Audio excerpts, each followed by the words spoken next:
Welcome to the Philippines, where history intertwines with power, wealth, and the pursuit of justice. Let's explore the legacies of three influential families: the Cojuangco-Aquinos, the Marcoses, and the Dutertes. Isidra Cojuangco. The start of the Cojuangco family became one of the richest women in the Philippines due to the millions of gold stolen during the Philippine-American War. The Cojuangco-Aquino family, whose wealth originated from vast sugar plantations. It all began when Cory, daughter of one of the four brothers, married the son of a congressman, Ninoy Aquino. Two powerful families became one. Meanwhile, the Marcos family rose to prominence through Ferdinand Marcos's political and authoritarian rule, which spanned over 2 decades, together with his wife Imelda Marcos, famously known for having more than 3,000 pairs of shoes.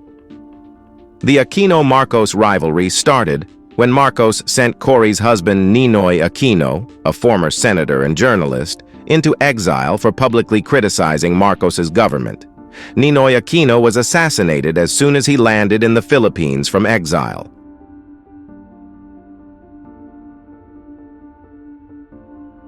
Cory led a revolution against Marcos. Over 2 million people marched in the EDSA highway.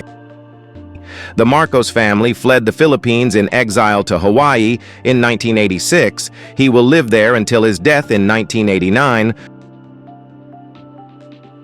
Cory came into power, becoming the first Philippines woman president in 1986.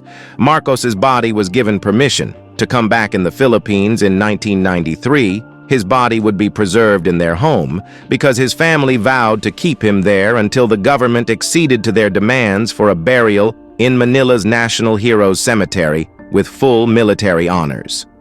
Cory's son, Benigno Noynoy Aquino, became the 15th president of the Philippines in 2010, continuing the Aquinos' political dynasty. In 2016, President Duterte approved the burial of Ferdinand Marcos after 27 years. Since his death, Marcos was finally buried in Cemetery of the Heroes. The Duterte and Marcos family are intricately linked. In 1965, during Marcos's campaign, there was one part of the Philippines which really seemed to not like him.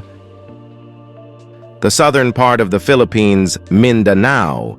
So to win over the locals, he invited the Mindanao governor to join his campaign.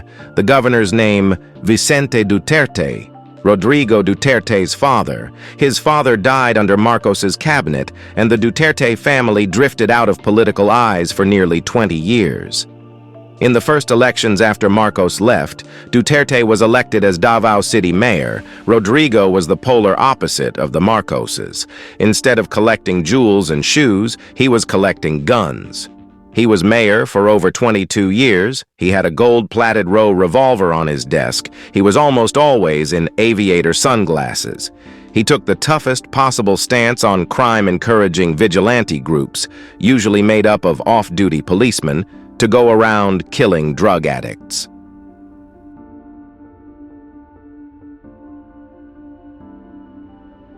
The streets of Davao City were a violent and dangerous place, and young Rodrigo loved it. Instead of speaking like the privileged boy he was, he picked up the vernacular of a bugoy. His rebellious upbringing is part of his legend, even claiming to have killed someone at 16. Teenager ako, pasok, labas, pasok, kulungan. Rambo dito, Rambo. At the age of 16, may pinatay na ako. Tao talaga. Rambo. Saksak. Noon, 16 years old yun. Nagkatinginan lang. Lalo nang yung presidente.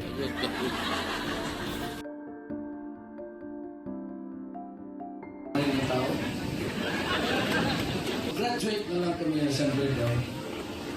May bilaril ako na tao. I am back. Expect.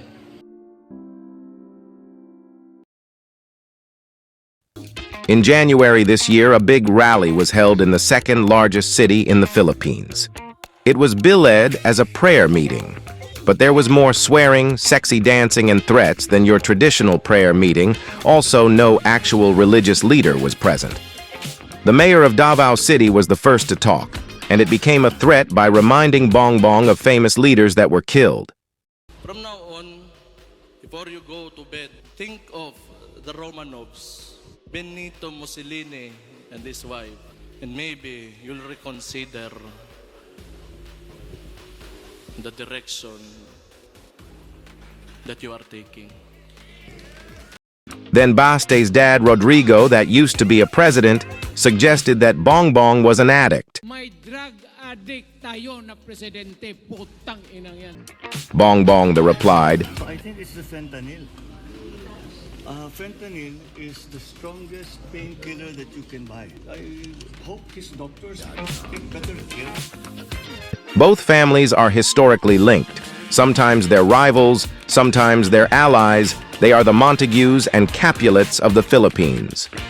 They are, depending on who you ask, the country's most famous hitman, thieves, murderers, or heroes.